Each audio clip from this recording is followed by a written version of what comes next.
بسم اللہ الرحمن الرحیم۔ میں اپنے کپاس کے کاشتکار بھائیوں سے آج خصوصی طور پہ ایک گزارش کرنا چاہ رہا ہوں کہ ہم پورے سال میں ہمارے پاس اب یہ تقریباً جو 40 دن ہیں یہ بہت اہم ہے، اس میں ہم میکسیمم پیداوار لے سکتے ہیں۔ تو اس میں تھوڑی احتیاط کی ضرورت ہے۔ یہ بھی اللہ تعالیٰ کی نعمت ہے کہ یہ پچھلے کئی سالوں بعد یعنی کہ 2 سے 3 سال تک ہمیں یہ موسم نہیں مل سکا، تو اس سال ہمیں یہ میسر آیا ہے، تو لہٰذا میری گزارش ہے کہ ہم سب اس سے پوری طرح فائدہ اٹھا سکیں اور ملکی ترقی میں بہتر کردار ادا کر سکیں۔ تو یہ دن کا ٹیمپریچر تقریباً 40 کے قریب چل رہا ہے اب، اور رات کا 27 اور 26 27 28 اس طرح ہے۔ تو یہ آئیڈیل ٹائم ہے فروٹنگ کے لیے، اور اگر نارملی اگر یہ 10 دن بھی ہمیں مل جائیں تو ہم پوری یعنی پیداوار کا 80% حصہ لے لیتے ہیں اس میں، لیکن اب ہمارے پاس 40 دن ہے، ہمارے پاس اس سال 100% پیداوار آنی چاہیے۔ تو اس میں 2 مسائل آئیں گے، ایک تو گلابی سنڈی کا حملہ ہو سکتا ہے یا تھوڑا بہت وائٹ فلائی کا ہے۔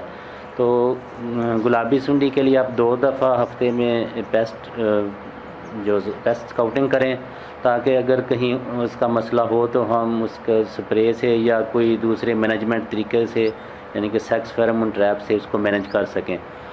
تو کچھ لوگ کہہ رہے ہیں کہ ہمارے جو بارشوں کی وجہ سے لاجنگ ہو گئی ہے، تو لاجنگ کا یا گر گئی ہے، تو اس سے یہ ہے کہ اگر تو بالکل لیٹ گئے ہیں پودے زمین کے ساتھ تو ان کو کوئی تھوڑا بہت سیدھا کر دیں، کیونکہ ابھی زمینیں گیلی ہیں تو وہ آسانی سے ہو سکتے ہیں۔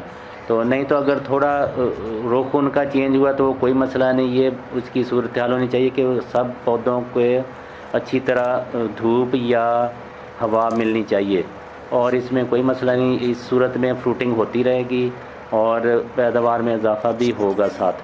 اور جہاں اگر خوراک کی کمی ہے وہاں بھی کراپ رک سکتی ہے، وہاں کھاد اور پانی کی کمی نہ آنے دیں، کیونکہ جتنا فروٹ لوڈ اب ہوگا اس سے پودے کی بڑھوتری رک سکتی ہے۔ تو یہ ہمارے پاس جو اب موجودہ وقت ہے یہ آئیڈیل ہے کاٹن پروڈکشن کے لیے۔